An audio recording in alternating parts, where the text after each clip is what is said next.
Hello and welcome to the latest of our Watching Brief special reports. This one is about the launch of the UK general election. So apologies to any Watching Brief viewers who are outside of the British Isles.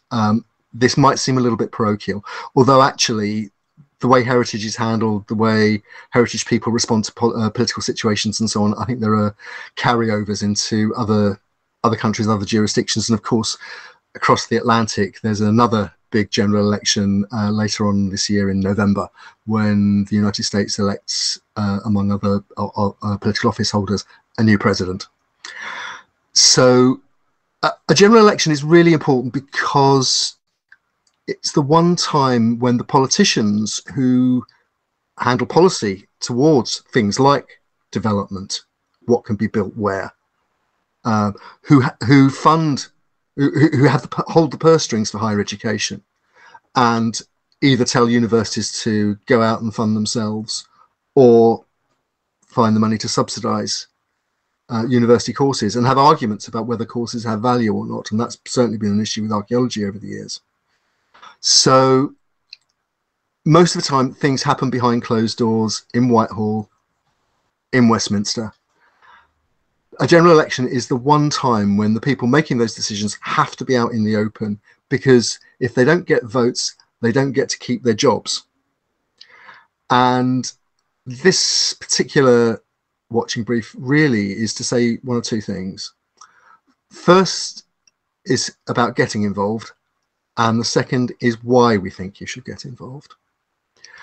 A couple of weeks ago, the Heritage Alliance, which is the British umbrella body for groups in the heritage sector, and that's not just archaeologists, that's museums, galleries, charities, historic buildings, and so on, published a report called On the Brink.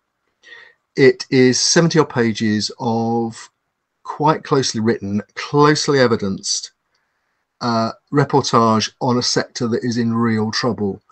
Obviously, the title On the Brink is quite provocative.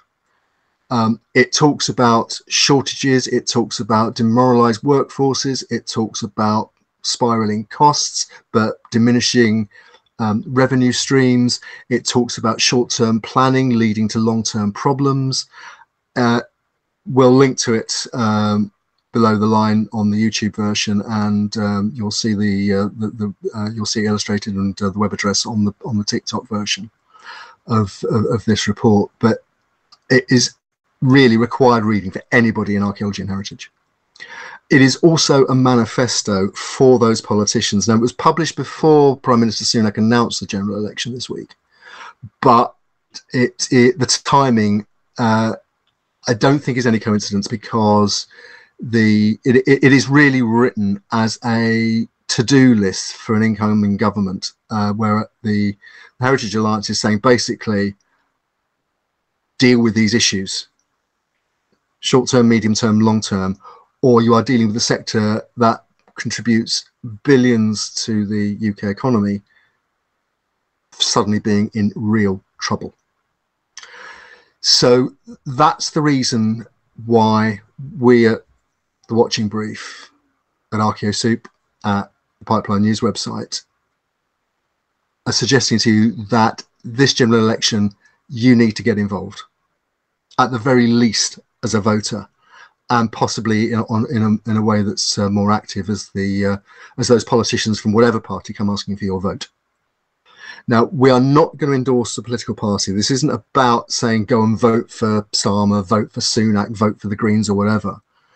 It's about getting involved so that the politicians who do get elected from whatever party have heritage and archaeology at least on the periphery of their vision, if not more central. And Lord knows there are many, many issues that the country faces in education, in the health service, in transport infrastructure, pollution in rivers, sewage discharges into our World Heritage sites in the Lake District, and so on and so on and so on.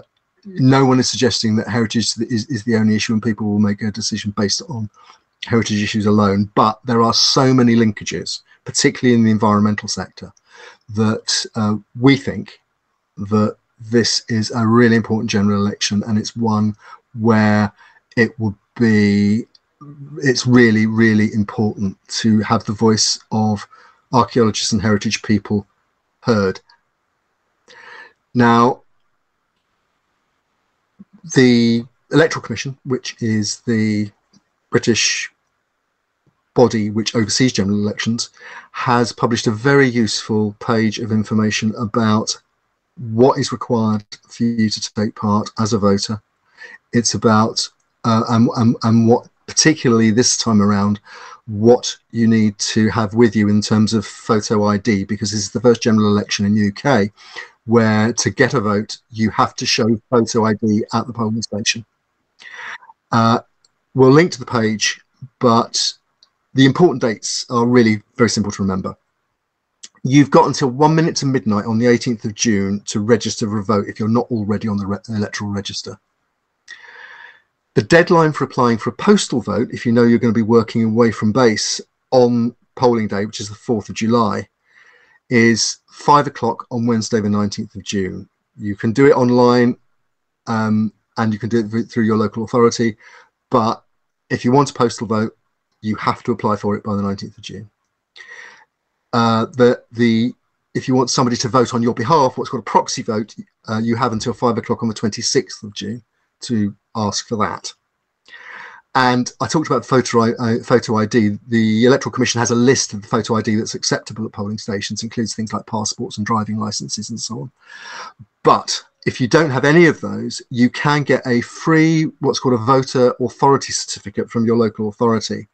But again, you have to apply for that in advance, and the deadline for that is 5 o'clock on Wednesday, the 26th of June. Finally, polling day itself, polling takes place between 7 o'clock in the morning and 10 o'clock at night on Thursday, the 4th of July. So check out those dates, check you have your photo ID, check that you have a postal vote if you're going to be away from your normal voting place, your normal polling station on the 4th of July. And please, please, please register to vote and then go out and vote. Now, here on the watching brief, we're going to be talking in detail actually about the On the Brink report in our next full-length watching brief. We are also going to be covering the general election and issues related, heritage-related issues, right the way through till polling day and afterwards when the new government is formed, whoever forms it. Now, you can help us with that. We're planning a number of things, including questionable archaeology, which is a sort of any questions about archaeological issues in the light of a general election and archaeology and heritage policy. We are also asking you, if you are an archaeologist who is standing for office or an archaeologist who is an activist for any political party standing for office, please tell us about what you're doing and why you're doing it, and how your links to archaeology and heritage are playing into any campaign that you're running for the general election. And also, if you have somebody knocking on the door saying, vote for me, whatever party it is, and you ask them about a heritage issue, maybe a heritage issue nationally, like paying conditions in developer-funded archaeology, maybe about a local issue. If you ask them the question and they give you a response, tell us about it. Because we want to make this two-way. We want to make sure that somehow or other archaeology and heritage are there in the general election. Our DMs are open. Our email addresses are available. Let us know what's going on out there on the ground, whether archaeology is cutting through in any way at all. And if it's not, why not, and what you think we could possibly do to make sure that when that new government is formed on the 5th of July, that our voices, the sector's voices, are there in some form or another.